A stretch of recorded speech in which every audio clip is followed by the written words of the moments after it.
Hello everyone, and peace of Christ all of you. Please invite your friends. And today we are going to explore more of the true stories which happened long time ago, where Allah, He sent His prophets to drink from the fountain of youth. And by the way, my grandfather, he drank from it, and now he is 1 day old.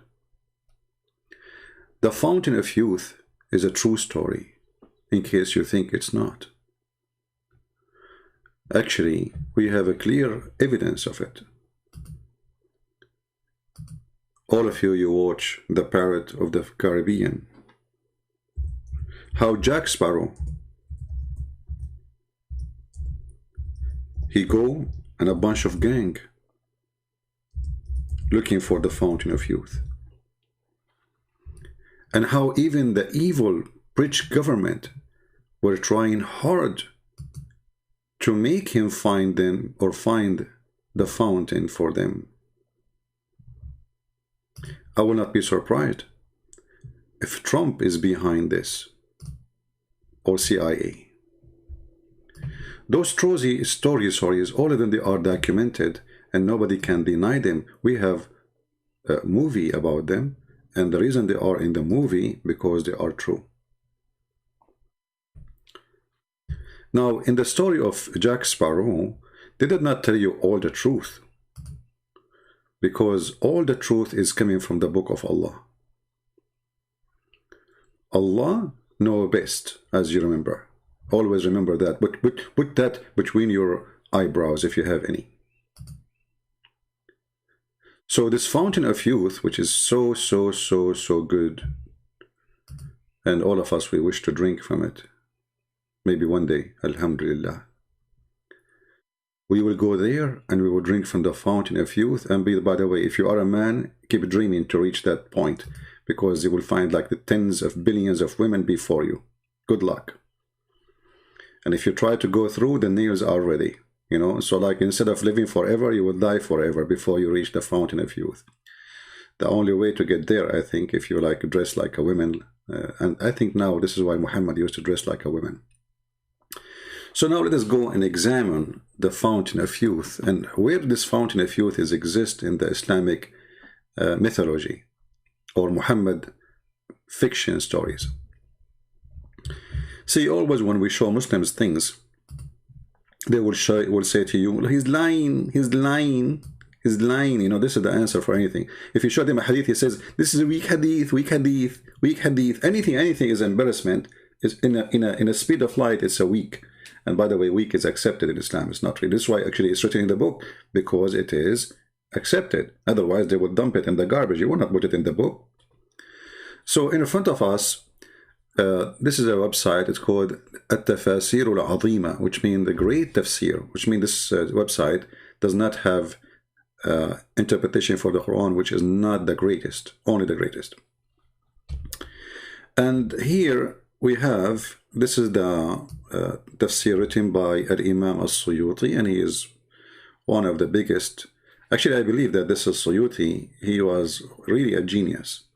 And I'm serious here. You know, forget about his belief in Islam, but obviously he his brain have a special capability of putting things together. But by his help, we are going to see how Islam is so stupid.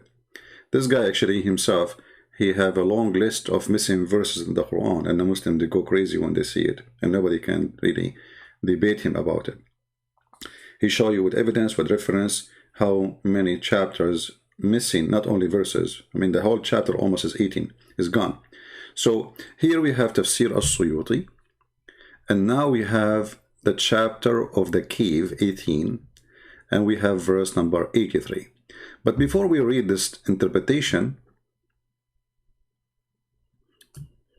let us see what the Muslims, they say in their videos about the story.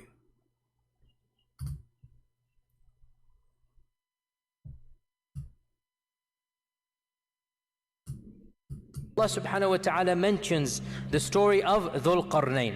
And Allah subhanahu wa ta'ala says, وَيَسْأَلُونَكَ عَنْ ذِي الْقَرْنَيْنِ. We gave him power in this world. and we allowed him a path everywhere. And he went to the easternmost, he went to the westernmost. There are stories mentioned in the Quran about Dhul Qarnain. He was a just king. He thanked Allah subhanahu wa ta'ala. He found people of all different types and persuasions. And then the final one that is mentioned, the final group of people, حَتَّى إِذَا بَلَغَ بَيْنَ السَّدَّيْنِ, when he came to essentially a valley, there's two mountain slopes coming here. وَجَدَ مِن دُونِهِمَا قَوْمًا, he found a group of people. لَا يَكَادُونَ يَفْقَهُونَ قَوْلًا, they did not understand Dhul Qarnain. Dhul Qarnain did not understand them. In other words, this was a civilization that had no middle ground. In the good old days, once upon a time, before Google Translate, how did people translate from one another? There were people, intermediaries, who had traveled to both lands. Inevitably, you would find somebody who spoke Latin and Arabic, who spoke, this language and that language. You would find somebody. Dhul Qarnain went to such a faraway land that the language of those people and the language of Dhul Qarnain had no middle ground. So Allah is mentioning this is a far-flung civilization. And here you see how the stupid story started. So those people, they don't understand the language, and he have no translator for them. And then a second after, we will see that they are talking to each other.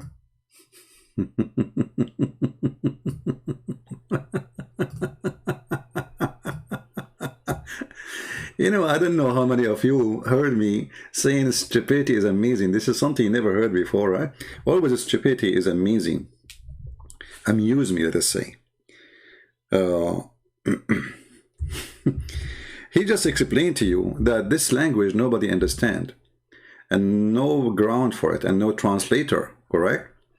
Well, then how this guy, they came and they spoke to him? How the Quran mentioned that nobody can understand what they are saying, and he cannot understand what he's saying, and they cannot understand what he's saying. And then it says here, until he reached between the two mountains, he found before them, this is a stupid translation, a people who, they understand the word, they can understand the word, okay, and then they said, Dhul Qarnain, verily Ya'juj and look, a second ago you said you didn't understand the word. A second after they said, do you see the stupidity of this cult? We just heard the sheikh, I don't know, this is Mufti Mink, I don't know who's he. We just heard him saying nobody can, there is, every nation have a translator. Those people, there's no translator because nobody knows their language. So nobody knows their language. They do not know the language of Dhul Qarnain. Dhul Qarnain do not know their language. And then they said,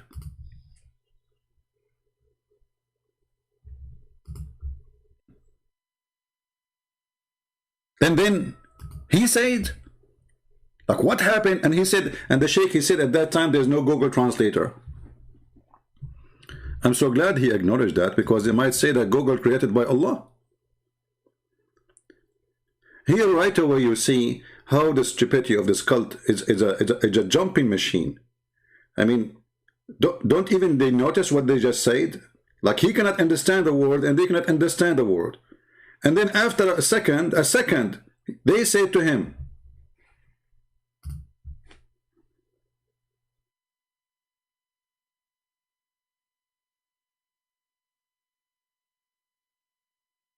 and not only they said to him, they explain things which is complicated, like those people, Gog and Magog, they are doing mischievement in the earth. Shall we render this tribute in order, etc., blah, blah, blah, blah, blah. And can you make a dam between us? A second ago, they were a bunch of ignorant, nobody even have their language. And now we are talking about building a dam. And then he said,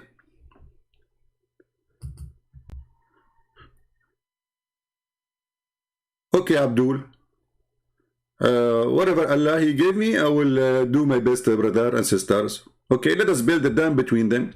And then things can be more technical. They do not understand him, he don't understand them. And then he said, bring me a block of iron. How in the world they knew that he want a block of iron if he don't understand the word? But anyway, this is not really our topic. I just wanted to show you that when Yasir Qadi, he says, the standard narrative has holes, I say to Yasir Qadi, it's not only the standard narrative has holes. all of you are full of holes. Your Quran is a book of holes. And how in the world Alexander the Great become a Muslim? In fact, the guy is a bisexual. I mean, this Muhammad, he made anyone he is famous a Muslim. If Muhammad was exist at that time, trust me, he will make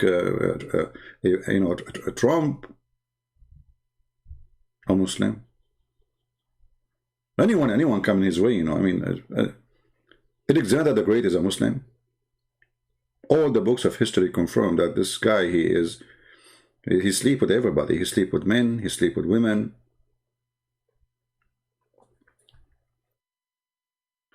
But he is famous. And there is a person from Syria, he wrote a book, and this book is about a man who wear a helmet, have two horns. And this is why you see the Quran saying, the person with a two horn. I mean, have you ever heard, even, this is a God, he's telling us about a person who he sent, yet his name is the guy with the two horn. Why? He's a cow?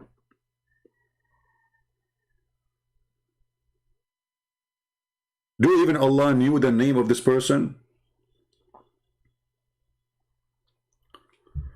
So now today, we are, we spoke before, if you remember, about the stories of Moses and the fountain of youth. If you remember, Moses, he made a speech in front of his people, and he says, oh, children of Israel. And the funny, by the way, they say Israel is not, there's nothing is called Israel. This is Palestine. But the stupid Quran keep calling them children of Israel. Obviously, the children of Israel, they are Indian from America. I mean, even your stupid book keep calling them the children of Israel. So Moses, he made a sermon, and he spoke to the children of Israel, and he told them, I am the most, he asked them, who is the most learned person among the people? Someone's asking Moses. Moses says, I am me. Come on. Me. Then Allah, he said to him, you stupid Moses, it's not you. Moses, he said, like, what? Not me? So Allah, he admonished Moses, and he told him not to ascribe all the knowledge, not ascribe to all the knowledge to Allah only. Then came to the divine inspiration. He says, yes, one of our slaves in the junction of the two seas is more learned than you. And here, by the way, translation of the junctions of the two seas is Al-Bahrain. Bahrain, the country is called Bahrain? This is where it is. The funny, if you go and see where the Bahrain is, you will see that Bahrain is connected to the Mediterranean, which is very funny. So there is a person who lives in the conjunction of the two seas, and that is Al-Bahrain, in Bahrain. And then Moses, he told to him, okay, how I can find this guy so I can learn from him, how I can meet him. Allah said to him, take a wheel, not a fish, take a wheel in a basket, and whenever the fish is lost, follow it. Look, what the heck? Follow it. How you can follow a fish, a dead fish? She's dead in the basket, big whale. By the way, at that time, I mean, you remember we showed you the story in the previous video, how there's a guy, he was 3,000 arms tall, and how he hold, he walk in the sea, he don't swim because he's so big. He walk in the sea, and the sea does not even go to his knee. And then he hold the wheel, and he put his hand up in the sky, and he do the barbecue to the whale by the sun, because he's so high, he's so close to the sun, brother. So Allah told him, take a whale with you, put it in the basket, and then when you lose the whale, follow it, and you will find that place. So Moses, he set out along, and he went with his attendant, Yeshua bin Nun. And here the funny part of the story. Bin in Arab, in the language in Arabic, it's coming from the Aramaic actually, means son. Nun is a whale. I mean, look, even the servant, his name, Yeshua, son of the whale. Look at this, brother. I mean, obviously, there's no fabrication in the story. So Moses now, he have to take a whale with him, and then he choose a servant, and his servant, later, by the way, he became a prophet, but this is a different story. His name is Yeshua bin Nun, the son of the whale. Unbelievable, alhamdulillah. And then they carried with him the fish, which is the whale, until they reached the rock and rested there. Until they reached the rock. I mean, is that how simple? You go all the way from Israel, all the way to Bahrain, and then you find a rock. There's only one rock in the way. Let me open the map. You see, I said to myself, I'm not going to stay long, but I don't know how to do that. Sorry. I will start making videos just without going live, by the way, so to force myself not to stay long. Because as long there is, you know, more ideas will come and things is endless. All right, so let us open the map of Prophet Google, peace be upon him. So this is the country we are talking about. It's a little island in the Persian Sea, which the Arab today, they are fighting to correct the Arab Sea, but all of us, we knew that this is the Persian Sea. They love to hijack anything. So supposedly Moses, he went all the way from Jerusalem, or from Israel, wherever he was, and then all the way to Bahrain, brother. And then they found a rock. I mean, the story makes sense. I mean, think about it. Think about it. Okay, this is Israel, brother. And now, Moshe, how are you, Moshe? Are you doing good, Moshe? Okay. So Moshe now is going to take a route from Israel, brother, and he will keep going from here.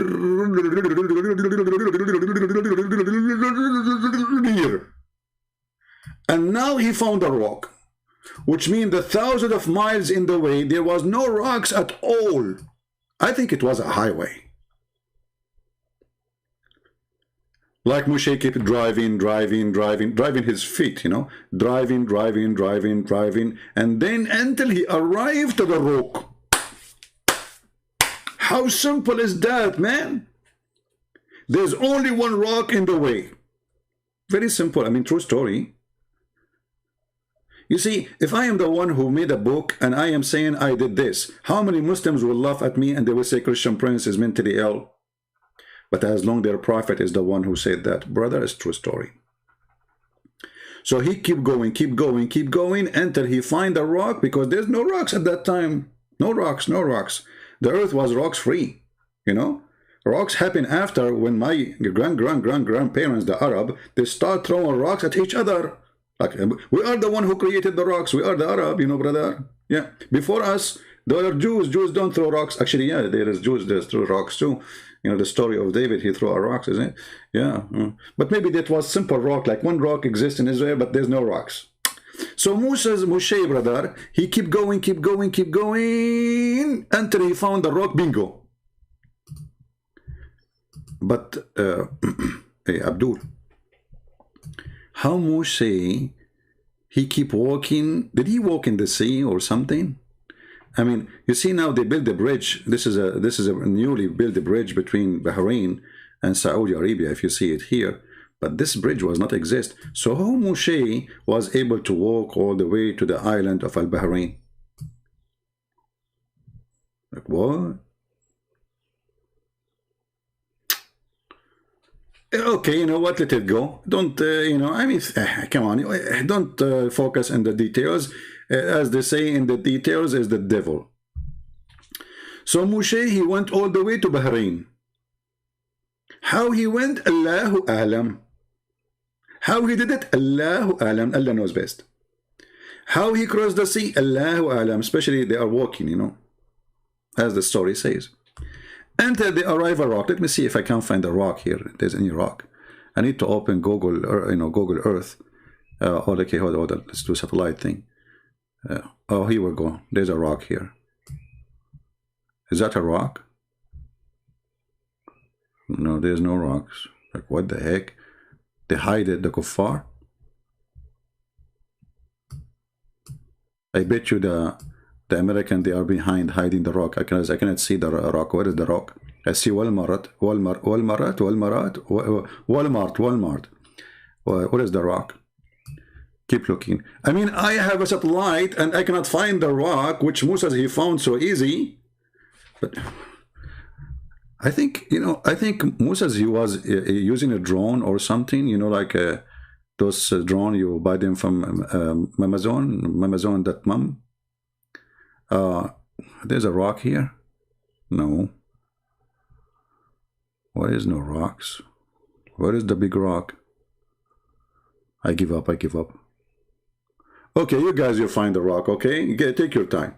So anyway, so he keep walking until he found the rock, and then next to the rock, he did what? Let us see what he did.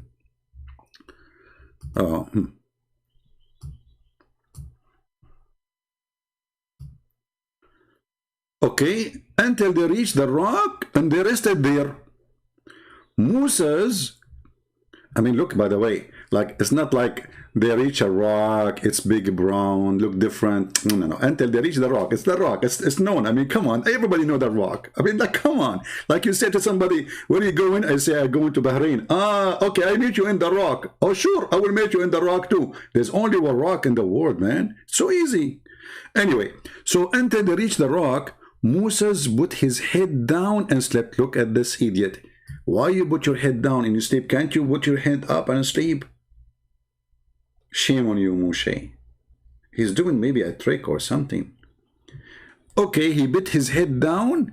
Sufyan, the sub-narrator, he's a sub-narrator. I mean, look at this religion. There's narrator, sub-narrator, submarine narrator. And then said, somebody other than Amr said, at the rock there was a water spring called Al-Hayat. Here we have to stop. There's a water spring called the life, and none, do you see the word none? When I was learning English, I was like saying to myself, what's wrong with this? Like none. You know, they told me that a woman, she she surrendered herself to God. They call her none. And then none submit to what's anyway, okay, so let's let it go. So a none come in touch with the water, but become alive, brother. Deep. That's deep. You touch the water, you don't drink the water, you don't even need to drink it. You touch it, just touch, not here. Leave don't touch me. I said touch the water. What's wrong with you? So you touch the water, and right away you will become alive. Like, hold on, how he touched the water and he's dead? So the dead, he touched the water and became alive? Hey, dead man, go touch the water. I'm dead, you idiot, I cannot move. So a none touched the water but became alive. Okay, so some of the water of the spring, look, now here's the details. Now he explained the questions and he getting me busted because I said how the dead one can touch the water. Look, he refuted me. And some of the water that is spring fell over the fish. That's it. There's no excuse not to believe now. It's clear. So some of the water of the spring fell over the fish. So it moved like weak, and they slipped out of the basket. Look at this. And entered the sea. This is what happened to you when you walk next to the fountain of youth. Here we go. You lost your sardine. All right. I mean, and the story continue. You can read the hadith by yourself. It's a long story. And this is again in Sahih al-Bukhari, hadith number 27. All right. So now this is who? This is Moshe.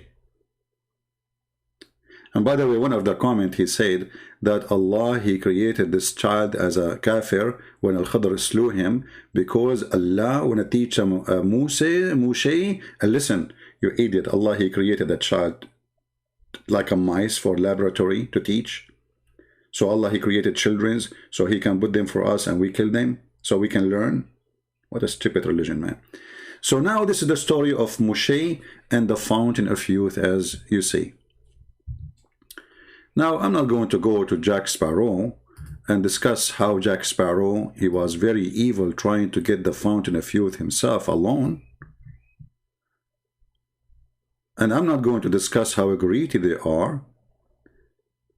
And here, like here, Jack Sparrow, you see, Jack Sparrow, he did not reach the fountain of youth by walking. As you see, he is using a boat. But the story of Prophet Moshe, he was walking down the street, until he reached the island of Al-Bahrain. How he crossed the sea, don't ask. Jack Sparrow, he crossed the sea by a boat, as you see, and we have evidence. And here Jack Sparrow, you know, this is, he trying to act like Moshe. He put his head down and he lay down, you know. But all of us, we knew Jack Sparrow, this after he broke his tooth, you know. Remember when the guy from the ship, he hit him in his tooth, so he started saying Jack Sparrow. So here Jack Sparrow is running because they are chasing him, because they want to get the ring of the you know, the compass, where you can find the, you know, you know, the thing, you know. So, and then here, look, Jack Sparrow, he's moving his hand, supposedly, he's trying to cross the jungle, but in fact, he is putting his hand in the front of the breast of this woman. And this is exactly why Allah did not mention Jack Sparrow as a prophet, because in Islam, it is haram to put your hand over next to the breast. You have to hold them. You cannot just put it in the front to hide them. You have to hold them, and you have to suckle them. It's halal. So, Jack Sparrow, obviously, he is not a prophet. I mean, if you are confused about it, I'm making it clear for you now. All right? Now, going back to the story in the tafsir, we find that the fountain of youth is not only something mentioned about Moshe and Al-Khudr. We found that the fountain of youth have to do with qarnain, the man with the two horns, Alexander the Great. If we go down here, let's see if we can. I mean, I don't like this website, how they design it. Like they make it like a script inside the script. Let me see if I can open it in different website. Hold on, let us see.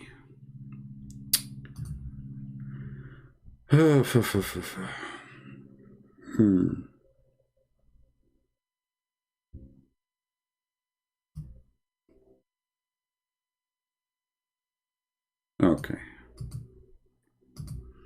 I will try to find it in different websites so we can open it better.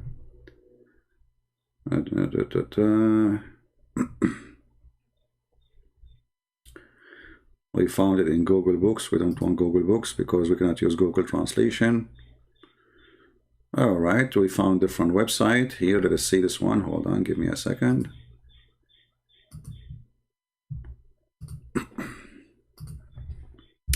Let me give you the link. You know, I will give you the link for the reference. So you can see what we are talking about. And you can use Google Translation from your side.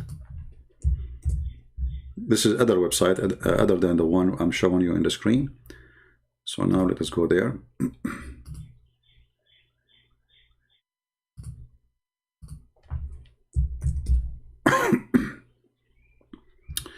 All right, so now we are opening the new website. All right, so here it says they are asking you about qarnain. This is a chapter 18, verse number 83. You're right. And then here we will see some explanation about this person.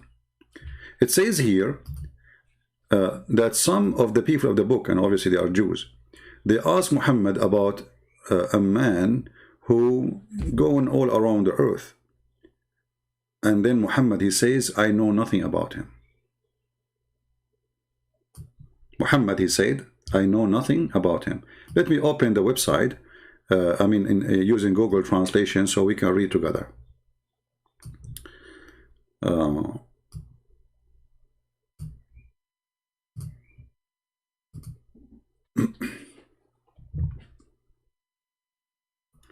So reported that the Jewish said to the Prophet, oh Muhammad, let us go first.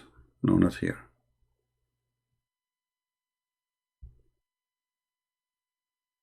Anyway, you can read this part. Oh Muhammad, do you remember Abraham and Moses and you learn about them from us? Imagine the Arabic says, and you learn about them from us. All right, Abraham, Moses, Jesus, the Prophet. You heard of them mentioned from us. Do you see it? Muhammad, he never knew about them from us. Muhammad, he did not say to him, no, I did not hear about them from you. I heard from Allah. He keep mute. So tell us about the prophet of God that mentioned in the Torah except in one place. Muhammad, he said, the Jewish guy, he said, who is he? Sorry, Muhammad, he said, who is he? Who is he? They said, Zulqarnain. He said, I have not heard anything about him. Do you see it? Until this moment, Muhammad, he is confirming that he heard nothing about him, and actually all the messengers before, the Jewish mentioned their names, and according to the story here, they mention Abraham, Moses, Jesus. He heard about them too from the Jews. And now they are saying to him, tell us about Zulqarnain. He is mentioned in the Torah, and obviously the Jew is getting Muhammad busted, because there's nowhere, you know, there's a prophet of God, his name is the man with the two horns in the Torah. So obviously here the Jew is trying to see how stupid Muhammad is, and he was successful. So he said, I know nothing about him, I learned nothing about him. And then they went out happy because Muhammad, he could not answer. All right? But when they are leaving, brother, before you leave they leave the door, Jibreel, he come down from the ceiling, and he told Muhammad the answer about Zulqarnain. He told him, I will tell you a remembrance of Zulqarnain. Oops, Muhammad, he fall into the trap.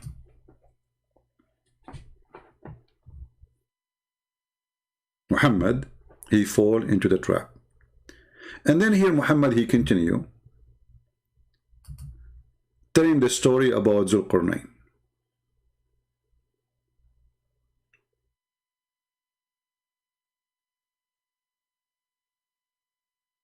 And there is a hadith actually which is very funny, where Muhammad, he said, I am not sure if Zulqarnain even was a prophet or not.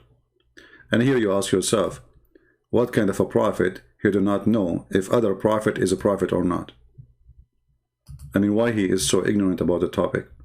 How come he do not know? So the story continue. Let me see if I can find this hadith in English.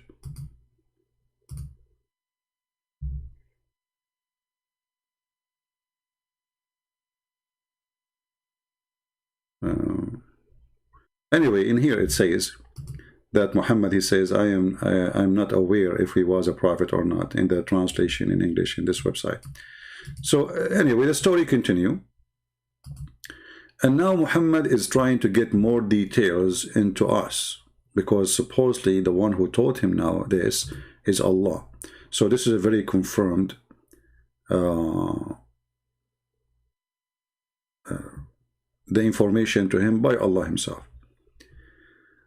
If we go down, and this is where I want to go with you, let us see.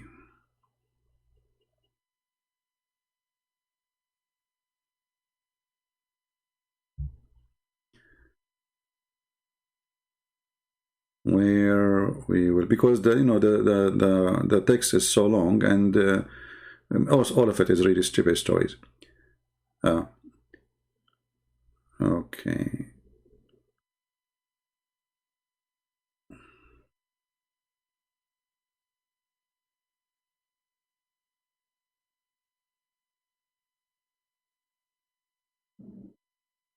Yeah, it says here down. Let me see if I can find it without reading the whole thing. I will search for the word horn. All right. So he have two horns. Okay. Zulqarnain, he have two horns. Let us see if we are in the right place.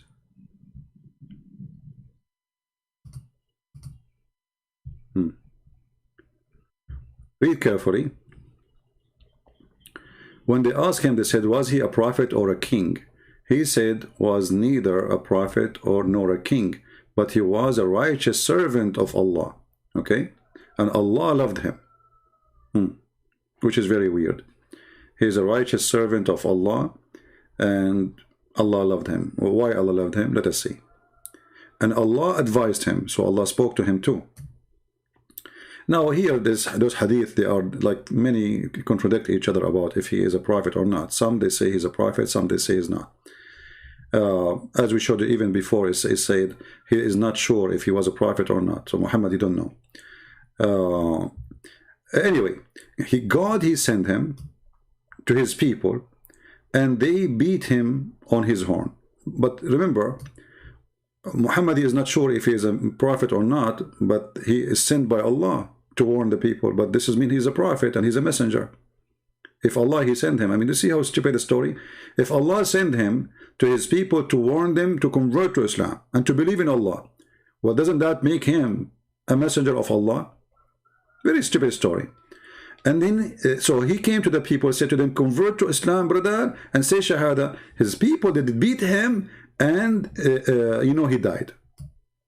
And then God, he revived him for their jihad, to go against them.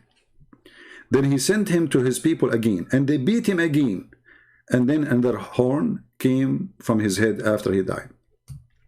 So here they explain to you why Alexander the Great, he have two horns, why he's called qarnain. Because simply, he went to his people twice, asking them to convert to Islam. Each time he speak to them, they hit him with the hammer in his head, and he have a horn, and he died. He died. But there is a pimple coming from his head. This is the horn. And then after that, he start putting a hamama, which is just, you see the sheikhs, they put in the top of their head to cover the two horn, because he looked like an ant or looked like an insect. Unbelievable story. And then Allah, he bring him back to life. Alhamdulillah.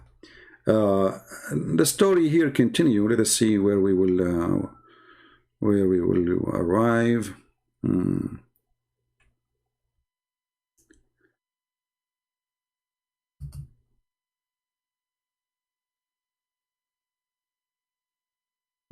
Let us see.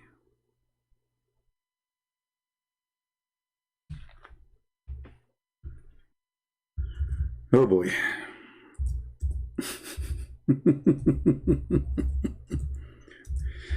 I wish you guys you read Arabic, because that will save you from all the hassle and this like translation. Okay.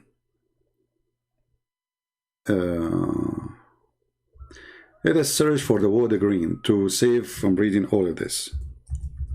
Green. Look like translation is different. Let us see. Search for the word water. Okay. Here we arrive to the story of Al-Khadr. So you will see that this man, and the Muslims, they try to deny that he is Alexander the Great. They keep saying to us he is not Alexander the Great. Here you will see that he built the city, it's called Alexandria. He built the city, it's called Alexandria. And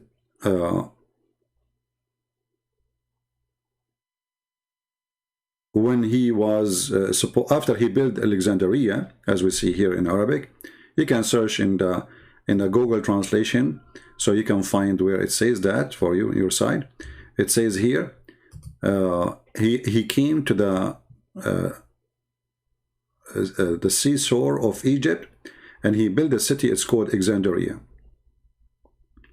And then when he built it,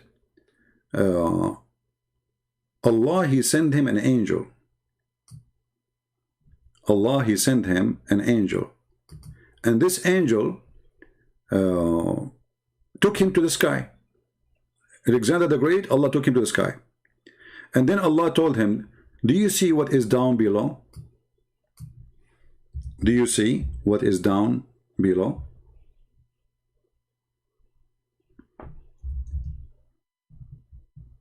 Isn't it amazing to know that Allah, he took Alexander the Great to the sky?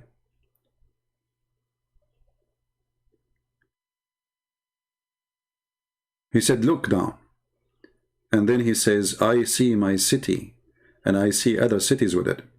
Then he took him up, and then he could not recognize the cities because they became so far, maybe. And then he saw, I see only my city, and I don't see anything else. And then the angel, he says to him, all this land is, you see, Allah, he gave you the authority to rule it. That's it. So go in it until you arrive where the sun set.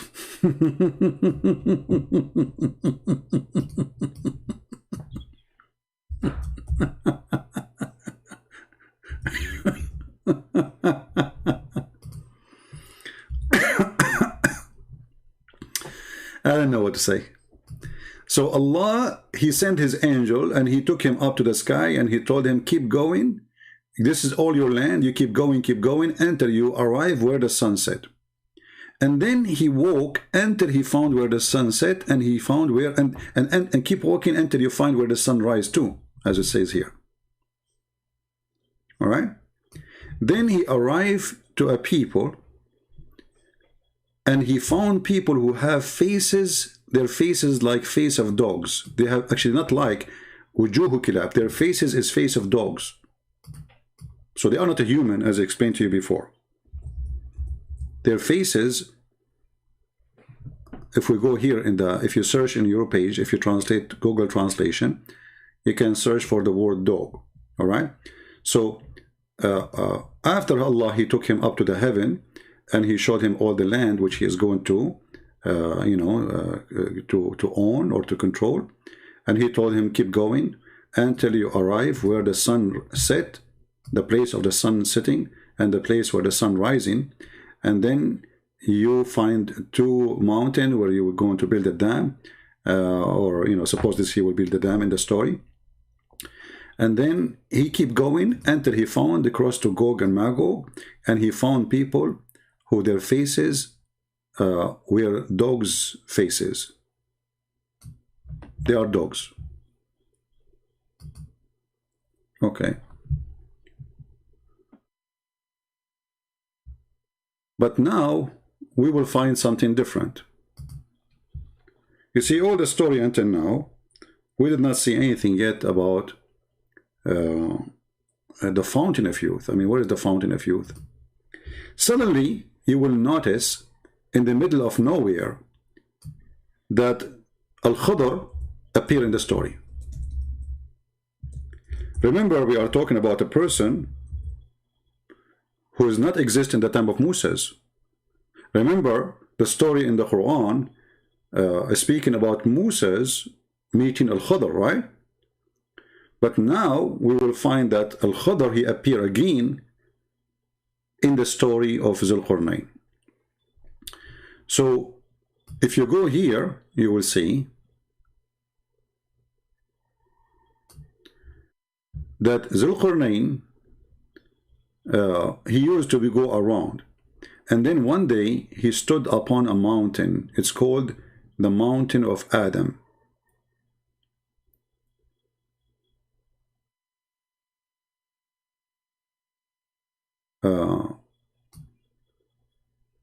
And then he found a guy, his name is Al-Khadr.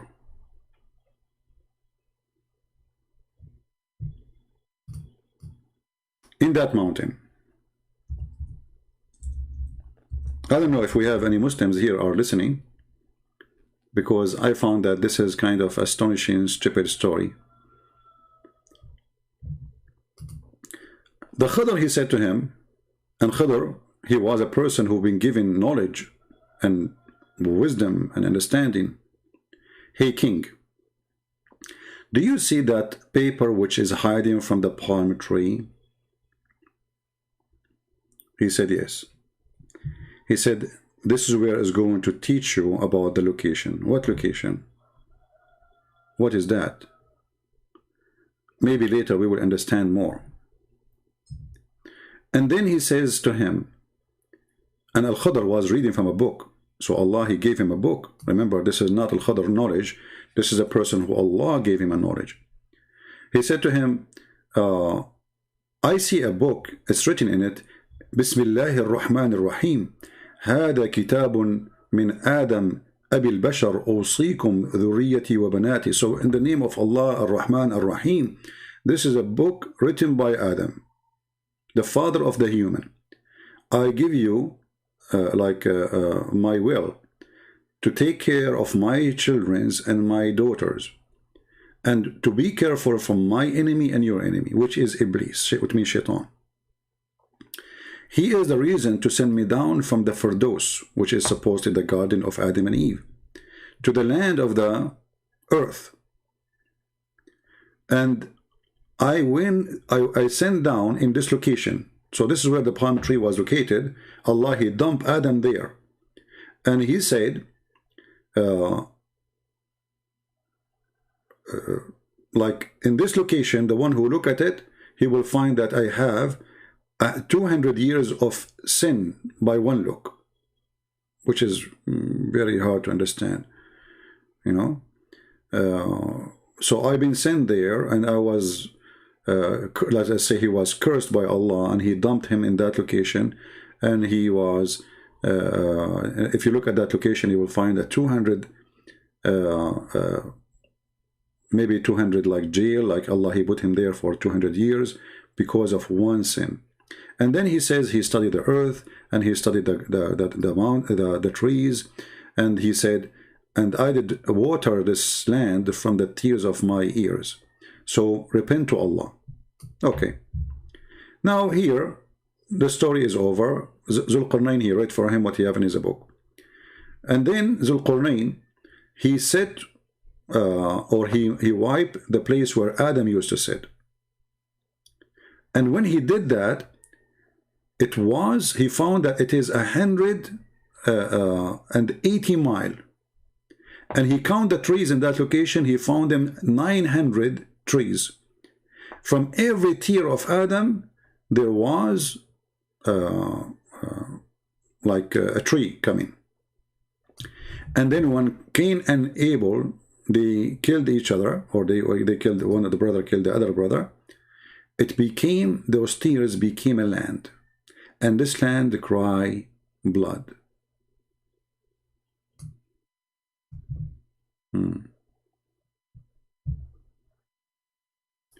I don't know how many Muslims are listening. Muslims, what is the distance between Alexander the Great as date, as time, and between Moses? This guy Al-Khadr, he exists everywhere. Al-Khadr, he is with Noah. Al-Khadr, he is with Alexander the Great. Al-Khadr, he is with Moses. And actually there's some reports saying that even he was in the funeral of Muhammad. Even there's a hadith says that when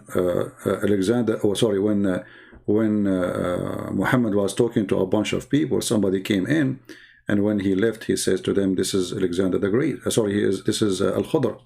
And you know, the Muslim, they can say this is weak and this is strong, but as you see, all of this is written in their books. All of those things exist in their books.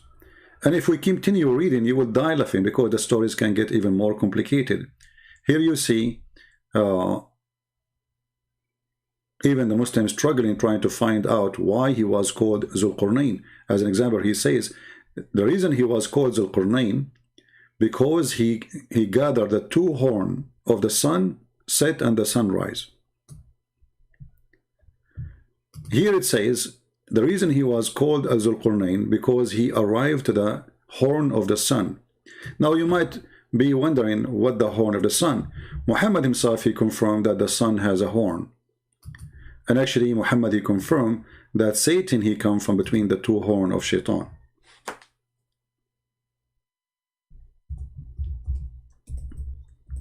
And maybe I have to stop here, because that video will go forever if we want to read the whole thing.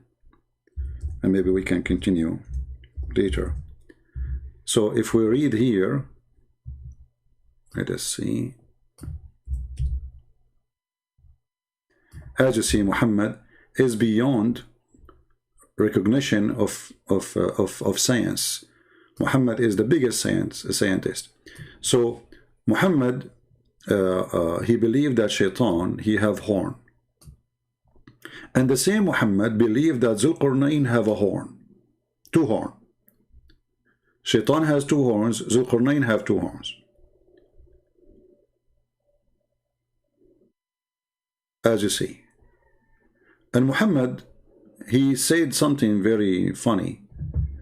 I don't know why the Muslim did not translate it here. See, translation is gone. He said, don't pray when the sun rises, and don't pray when the sun set. Okay, why? Let me see if I can find it in different translation, or different hadith. All right, here we go. We found it in different one. Why? Read carefully. Aisha, may Allah pleased with her, said, Umar, may Allah pleased with him, said, it's not correct, rather the message of Allah only forbid. He said, don't seek a prayer when the sun is rising or when the sun is setting, for it is the rise between the horn of Shaitan. So when Zulqarnain, he arrived where the sun set, and he arrived where the sun rise, he arrived to the two horn of Shaitan, because the sunrise from between the two horn of Shaitan, and the sunrise from between, or set from between the two horn, or between the two horn of Satan. And here we find this kind of very, not only stupid, there's a contradiction, because if the sun is setting between the two horn of Shaitan, and because of that I should not pray to Allah at that moment. What this have to do with Allah prayer? And you know what I mean? I mean, let us say, for the sake of argument, okay, this is a story reporting a true event. There's a Shaitan. Let us draw Mr. Shaitan. He have two horn.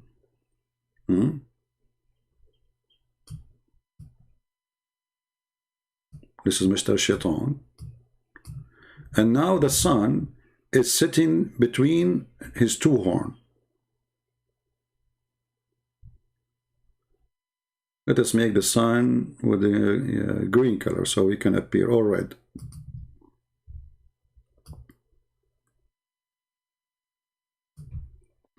So the sun now is going down between the two horn of Shaitan. Why the Muslim cannot pray to Allah? What is the connection? What is the reason? What is going to happen if we pray to Allah while the sun is sitting between the two horn of Shaitan? Any Muslim can tell us?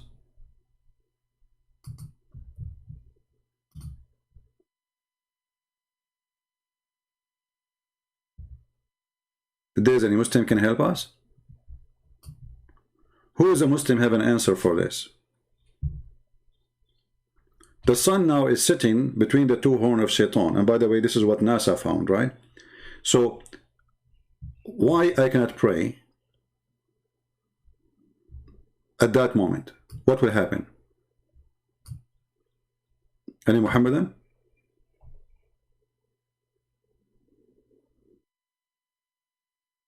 Is that just a stupid superstition stuff and crazy stuff? Fiction? People believe in it? Or this is a true thing? Was Muhammad informed by Allah that there is something dangerous will happen to the Muslims if they pray at that moment where the sun is sitting between the two horn of Shaitan, or when the sun is rising from between the two horn of Shaitan? Any Muhammadan?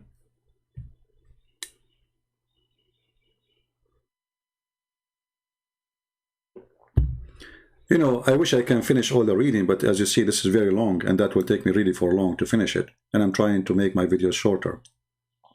But as you see, the fountain of youth exists in the time of Muhammad, sorry, in the time of Al-Qadr. And later we will find it exists in the time of Zulqarnain. And we will find that Zulqarnain, he went all the way trying to find the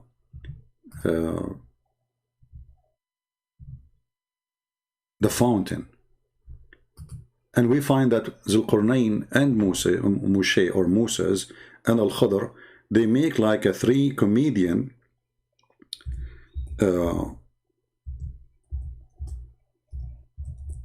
who they are like they make a kind of a fiction story,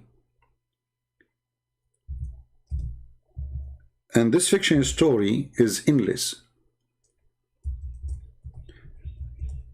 And the Muslims, when they say that, you know, I mean, when a Muslim sheikh, he come to us with these stories, the question is where he got these stories from.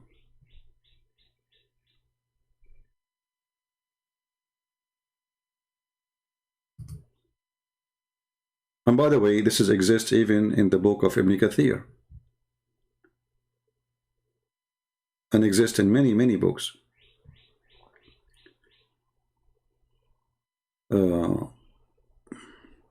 But let me, before we finish, maybe we can go to the part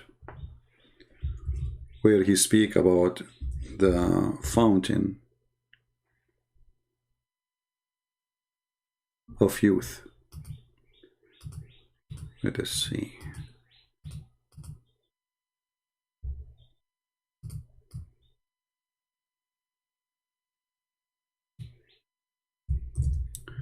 Let us go back to the page.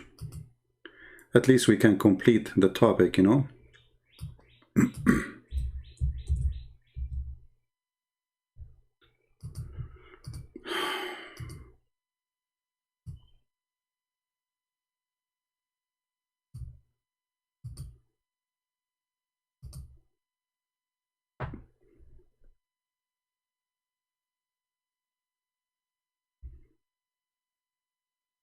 Let us see.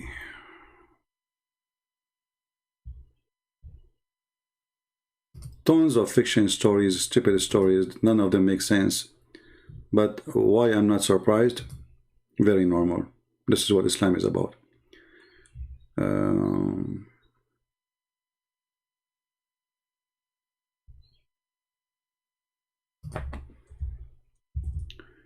Let us see.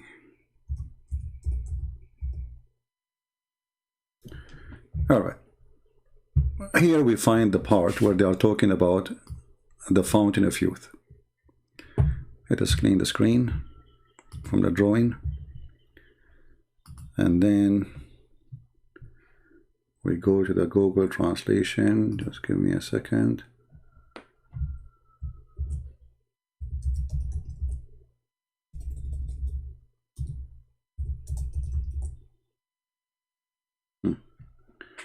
So if you have the page on your side and you click at Google translation, you can search for this word, clauses. You see it? And then you will find the part, because as you see, it's not a page, it's almost like the whole book is there. So the story is saying that they arrive to a water well or a spring of water.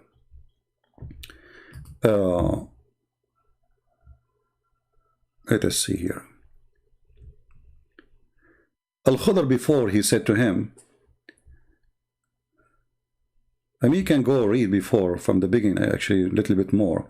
You will see talking about how many soldiers he have, you know, that qarnain, in each place he go, he stay for 12 years. You see, each time he arrived to a place, he stay in that place for 12 years until he arrived where the sun set, and then he camped and he gathered his soldiers, and then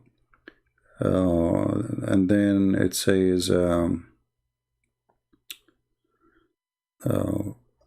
soldiers, they said to him, and the scholars, his scholars, they told him, you know, we are afraid of this darkness, like the bath you are taking. And we seek you not to go in the path where nobody went before, the path of darkness. Don't take us there. Don't take us in the path of Adam. Blah blah blah blah. You know. And then they keep talking about it here, and then the story continue. And then he keep walking, and then he saw a lot of females.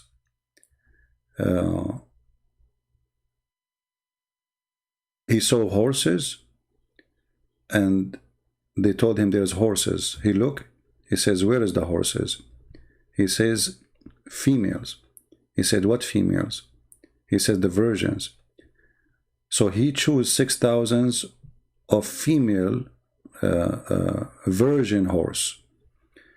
And then he chose from his soldiers 6,000.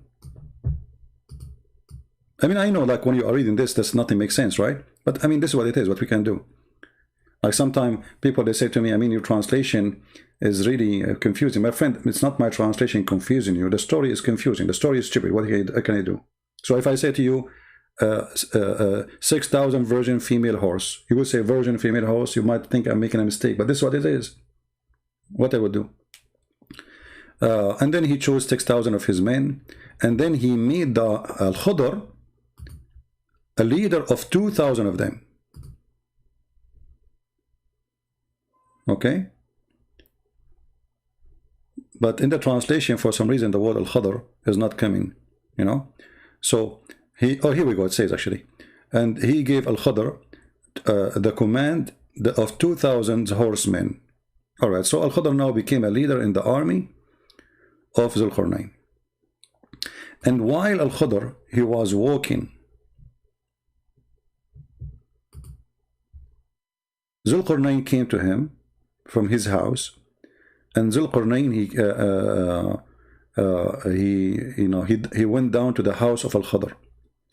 And while the Khudr, he was walking in darkness. I mean, look at the connection. How he is in the house, and now he is walking in the darkness. Don't ask me. So he was walking in darkness, and the people, they went away from him, and then he threw some like a dice, made from like a ruby, something like this. He threw it, and it fell in the edge of water spring.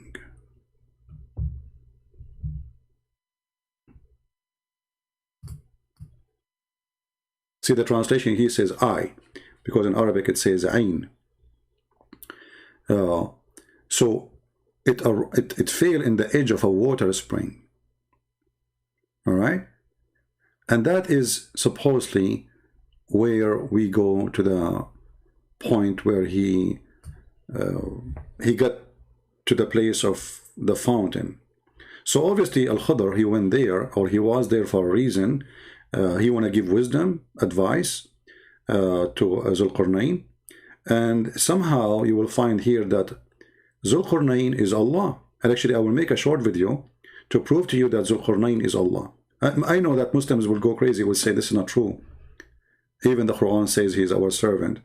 But you will see how we prove it easy, that obviously Zulqarnain is Allah himself, based on the story which Muhammad, he said. So the story continue. Actually, if we go and read in different books, there's many books speaking about those things, which all of them is funny and stupid, even more stupid than those stories here. We will find, let me see if I can find you something else. Hold on.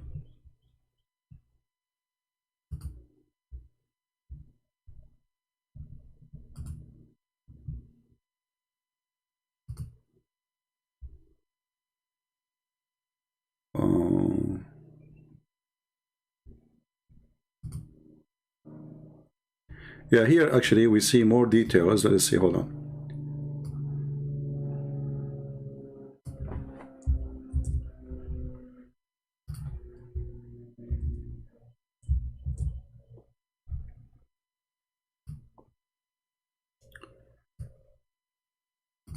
See, here there's a part is not mentioned in this page, is not appearing. I'm not sure why. Maybe it's there, but I did not see it. Yeah, maybe Al-Suyuti, he took it off. It says here that when he arrived, when he threw the ruby or that thing in his hand, and he arrived to the edge of that fountain,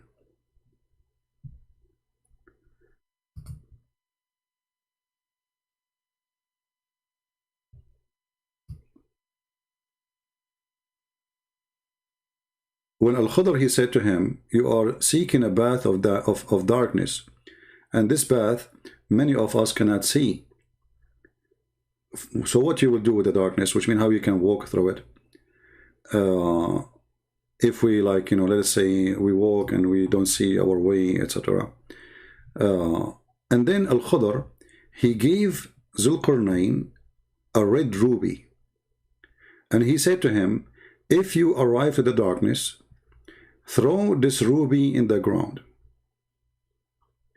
If this ruby, or if the ground is green, then those who they are in the darkness, they have to come back. So Zulqarnain, he took it and he went. All right, he took the ruby. And Al-Khudr, he noticed what Zulqarnain he want. What he want? He want the fountain of youth.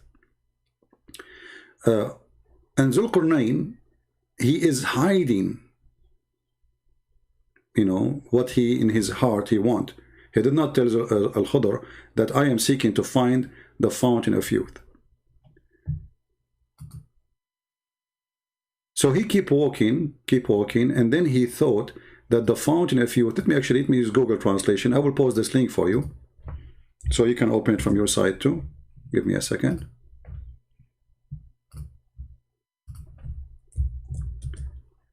You see, Islamic, you know, when we talk about Islamic reference, you will find that Islamic reference is a messed up reference. It's thousands and thousands of stories, and the more you learn about them, the more you die laughing. Let me give you the link here. You can open the same link, and you can click at Google Translation, as you see, and then you can read with me what I am reading. All right. Let us see. Yeah. So Zulqarnain, in the time of Al-Khudr, he is trying to find where is the fountain of youth. And actually, even if you go in the title, if you translate, let us see if we translate the whole thing. Click at the side of the page, translate to English. You'll find the title saying, read with me carefully, the story of Zulqarnain and his request for the eye of life in the darkness. So here you get the whole story, what this report is about.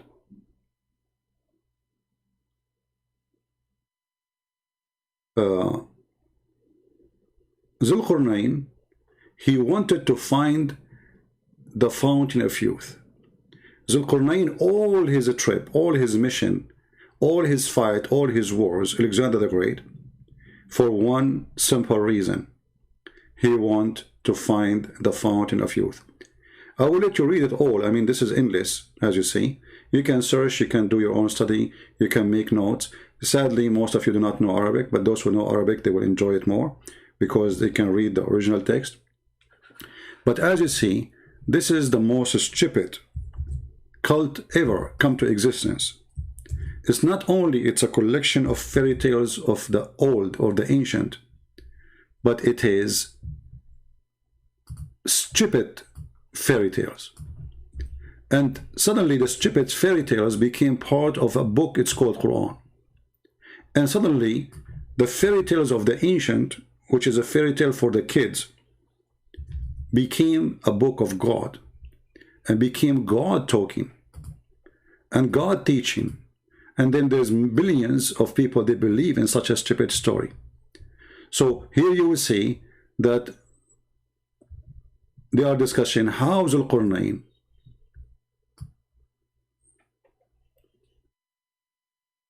that the scholars of the people, the Muslim scholars who study the books, trace back how Zulqarnain was working hard trying to find the eye of life, which means the spring of, I know in Arabic the word ayn is eye, but when you put eye water next to it, it make it eye of water, which means spring of water. So Zulqarnain trying his best to find it. Zulqarnain, when he lived forever, Al-Khudr, he was there for a reason. And obviously Al-Khadr, he don't want him to find it in some stories. Like Al-Khadr, he want to keep the eye of the fountain of youth only for himself, for his own use, so he can stay alive forever. Obviously, Al-Khadr, he is against anyone to find this fountain. He don't want Zulqarnain to find it, because that will make him alive. And this is how the Muslims explain how and why Zulqarnain is not alive forever, but Al-Khadr, he is alive forever. So I will stop here, because the story is endless, as you see, but just I wanted to share with you things, you know, we don't mention always. And the difficulty part of this thing, of those stupid stories, is the English translating to your language. But thanks to Google translation, maybe you will not get the perfect translation, but you get the idea. And the idea is very simple. Islam is a superstition, stupid cult. Everything about it is nothing but superstition. By a man, he claimed to be a prophet of God. But ask yourself, can really a prophet of God, who spoke to his God, or his God, he inspire him, he come with such stories? And if the Muslim, they will say to you, oh, those stories are not in the Quran. My friend, they are in the Quran. As you see, this is Al-Qarnain in the Quran. He found where the sun set, he found where the sun rise. So when those scholars, they are coming to you with the stories, and most of it is coming either from your prophet or from his companions, and speaking about this person, he arrived, entered, he found where the sun set and where the sun rise.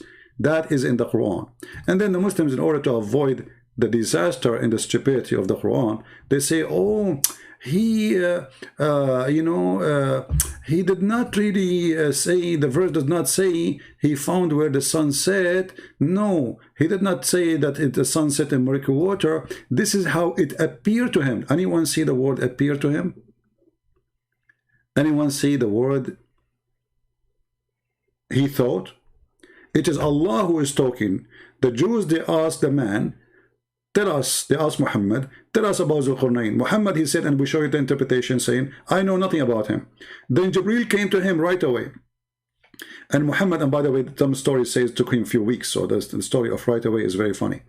So Jibreel told him, and now Allah is talking. Allah is the one mentioning here, says, until he came to the rising place of the sun. Where is the rising place of the sun? The sun rises everywhere. You do not need to go anywhere to find the rising place of the sun. That is stupid to say. So when they try to explain, they try to say to you, oh, this is how it looked like. You know, he saw it rising, but it's not really. But no, hold on. It says, until he came to the rising place of the sun. So here there's two things. There's timing and there's location. And he found it rising on a people. He found people near it. And then if you continue, you will find that this guy, he continue before it actually, where he found where the sun setting. Until when he reached the sitting place of the sun, it's a place he reached. What happened there? The sunset. He found it. It's Allah is not saying he thought. You see, Allah is reporting the story. He found it. He reported a find. Not he thought. And the funny, the Muslim, they say to us, the Quran is an amazing language. So can't Allah he use, instead of he found, he thought? Is Allah like, is your God Allah stupid? If he want to say he thought, he will say he thought. He did not say he thought, he says he found it. And even the Sayyid Muhammad himself, he confirmed that the sun set in a murky water. Was Muhammad unaware, and he have wrong understanding of the verse too? And you Muslims, you have better understanding? Isn't it this is your prophet saying that? And here I need to ask a very simple question. Is that the same water where the fountain of youth is? You see, all this video is to come to an end. Remember, the Quran speaks about where the sun set. It said what? You see, the Muslims, when they try to fabricate answer, they say, oh, it's like when you see the sea, when the sun set in the sea, the guy he thought it is the sea where it goes inside. It says here spring, spring, spring. The sea is not a spring. It's so clear. It is, the sea is not a spring of water. And if you Muslim, you claim that Allah, He speak perfect Arabic as you claim, then Allah, He uses stupid language to say spring of water if it is a sea. Because a spring of water is something small. It's a spring of water. All of us, we know it's spring of water. So here the sun set in the spring of water. The spring of water is where the fountain of youth. The spring of water is where Al-Khidr in the story we showed you is seeking to find. Are you seeing the connection we are trying to do? The reference we showed you from Tafsir al-Suyuti and other tafsir, as we saw here. This tafsir here is to lead us to one thing, that Zulqarnain was trying to seek an eye of water, a spring of water. Zulqarnain, he arrived to the eye of water. And the Quran confirmed that. And he found there the sun sitting there. Al-Khidr, he drank from the fountain of water. And he did live forever because he drank from the fountain of water. Al-Khidr, he gave him a ruby, and he said when you arrive at the darkness, Al-Khidr, he don't want him to keep walking to find the fountain. Or let us say he found it, but he did not dare to continue walking because it became so dark. So he gave him a ruby. He says to him, when you arrive to the darkness, throw it in the ground. And if the ground scream or something like that, you back up, you go back. So all the stories lead us to one thing. This is a cartoon. This cannot be from God. And when the Muslims try to defend their cult by saying all kind of fiction stories, that the Quran never say the sun set in murky water. Actually, if you search right now in Google, in YouTube, sorry,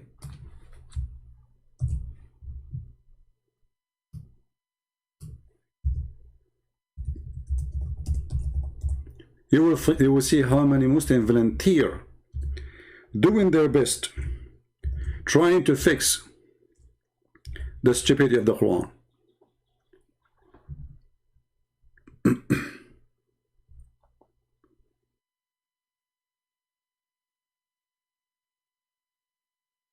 Let us see.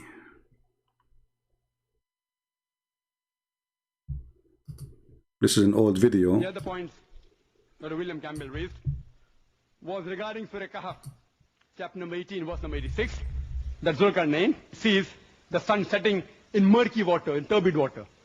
Imagine sun setting in murky water, unscientific.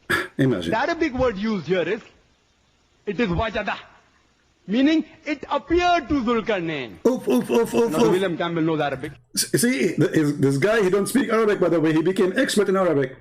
The word there in Arabic, wajada, wajada, it means appear.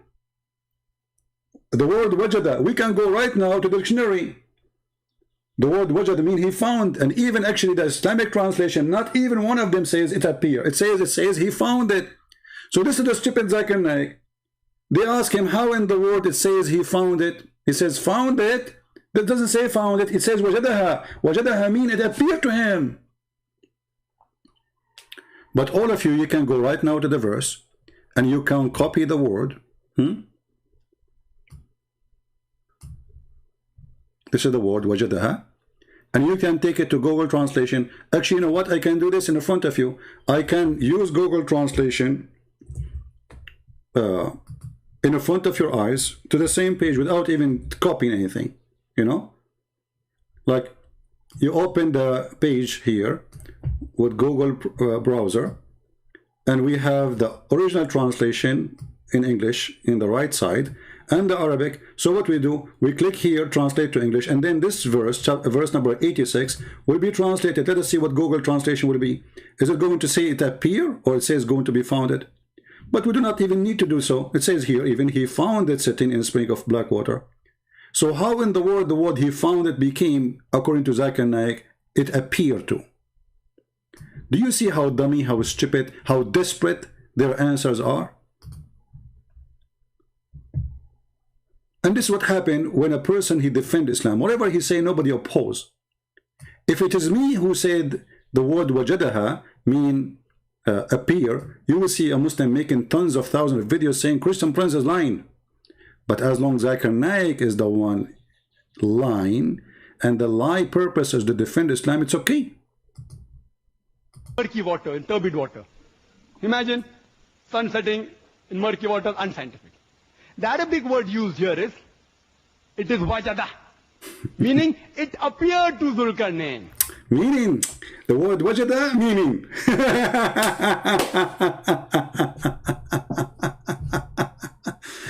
And with this, I want to say thank you guys for being here. I hope that you found where the sun set today. And I hope that you get some more clue about where to find the fountain of youth.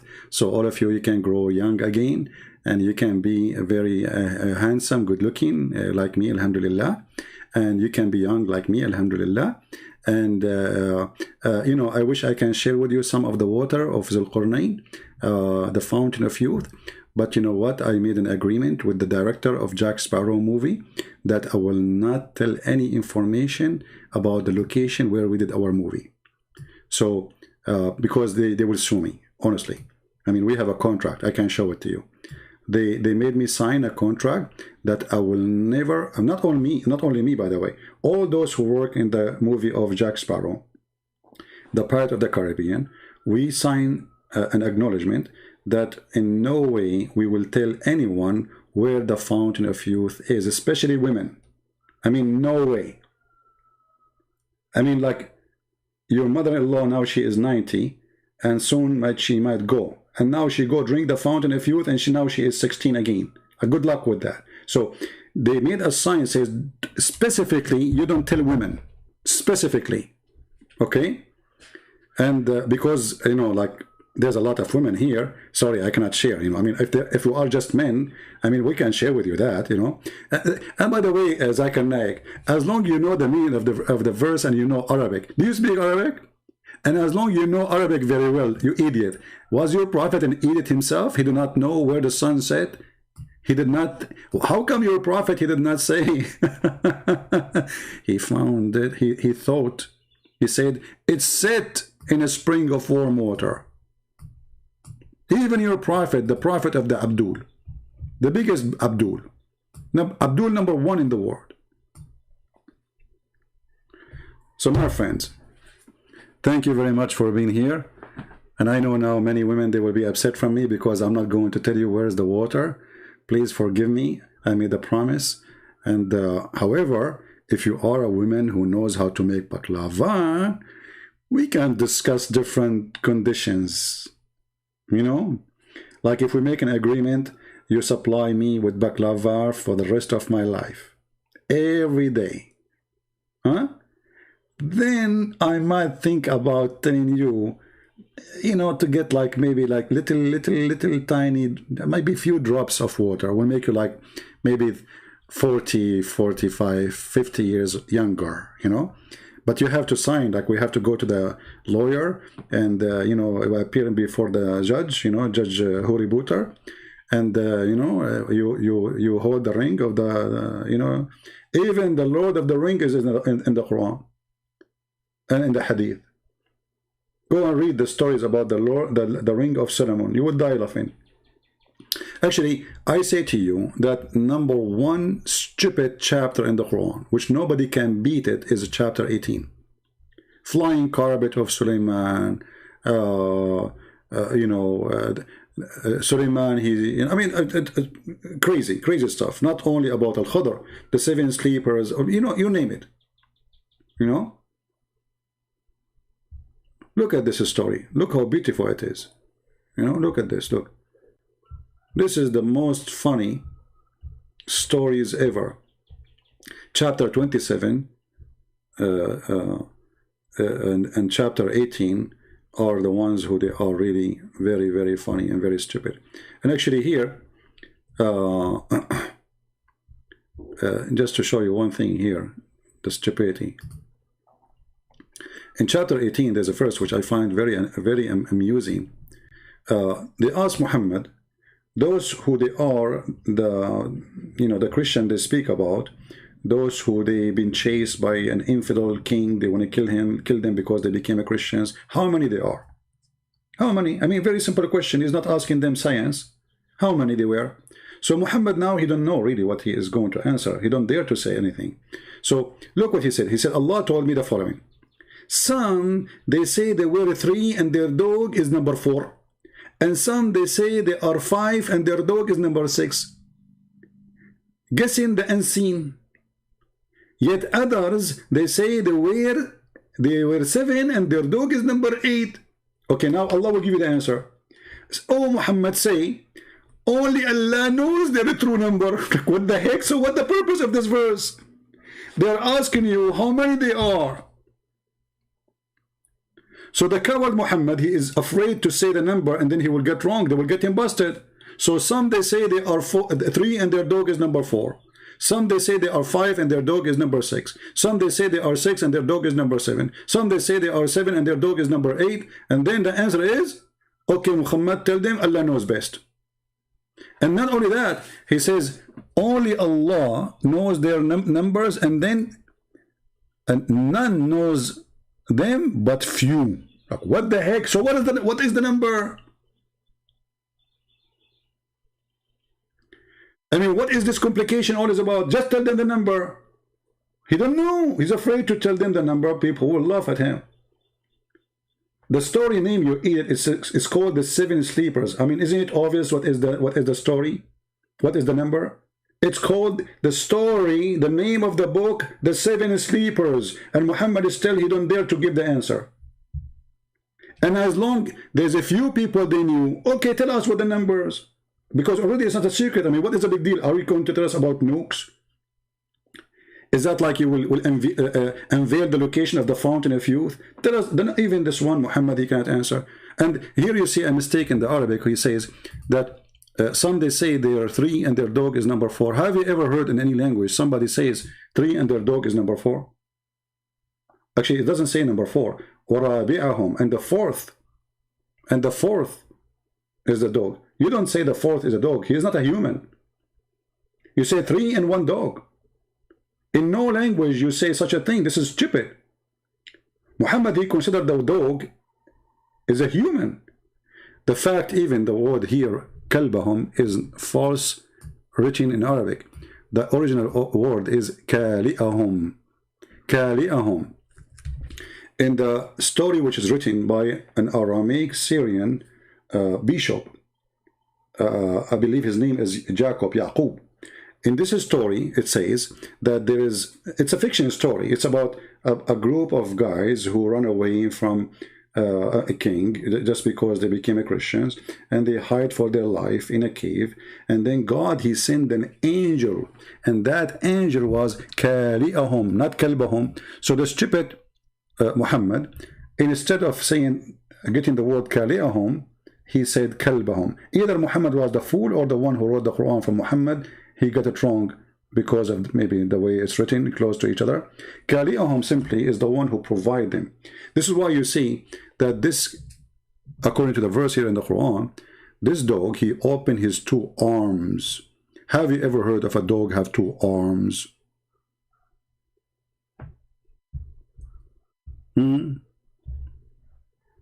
Since when? Dogs have 4 legs. Muslims. So the original story is speaking about an angel who covered the gate of the cave.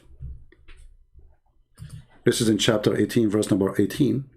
Who covered the cave by his wings. He opened his arms. So he opened his arms, not the dog stretching his 4 leg, whatever. And by the way, how the translation come to the 4th, his 4 legs? How in the world? In Arabic it says, "Basitun dhira'ayhi." He opened his 2 arms. So the original story in the Aramaic, it says that this angel, Kali'ahum, their provider, he give them food, he protect them. So God, he sent this angel to protect them. This is why the army could not get close. I mean, have you ever heard of a king send an army to kill a bunch of guys, and then because they saw a dog in the cave door, they run away? I mean, how stupid the story can be. Imagine that Trump, he sent the CIA to capture Osama bin Laden or ISIS leader, Caliphate. And then they saw a dog, and then the special American force, they went back home and they could not capture or kill ISIS leader because there was a dog in the cave door. Who in the world would believe in such a thing? Even, by the way, even in the Islamic interpretation, many, they believe that the original word is Kali'ahum, not Kalbahum, which means it is an angel.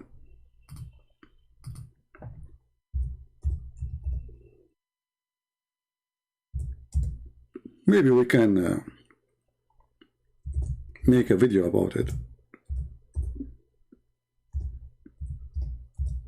We should.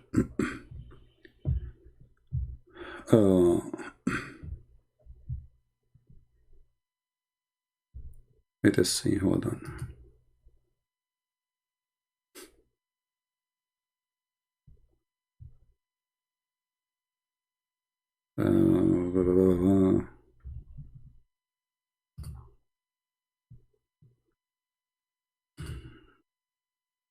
And the funny, even Muslims, by the way, acknowledge that there must be an error in the Quranic text.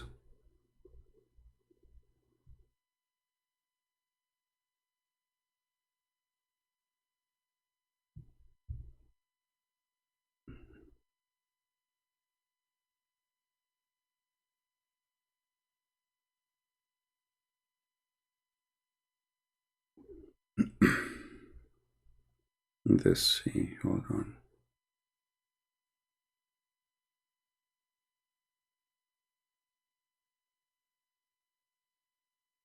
Anyway, I can make a video about it. See, I said half hour ago I have to go, and I said to you, bye-bye everybody. I believe, can you believe it? That's why I don't want to go live no more. I will make short videos and post them, because the short video we are talking about already now is 1 hour 32 minutes. Do you see how short it is? It's very short. So I want to say thank you guys for being here, and I really appreciate having you. I hope when we go live, if you like me to keep coming live, you invite more people and you share the links, and more people, they join us, so more Muslims will leave Islam. In the same time, I will start posting short videos, but I will mostly post them in the Arabian Prophet account. In the Arabian Prophet account. The reason, I noticed that YouTube took almost 20 to 30,000 subscribers from my account because I did not use it for a while. And here I wonder how in the world they do that. So the account, I think it was almost 100,000 subscribers, and now maybe it is 70 something, you know. So I'm going to start posting the short videos in the Arabian Prophet. Maybe the admin can post for you the Arabian Prophet account, and you can subscribe there. And I will make a video to tell you that I'm going to post short videos there, so we can keep that account alive. You know, this is what YouTube does. I mean, even when I go, before I leave the live streaming, it says to me, as an example, current view is 10,000. But after we close, you will find it says 6,000.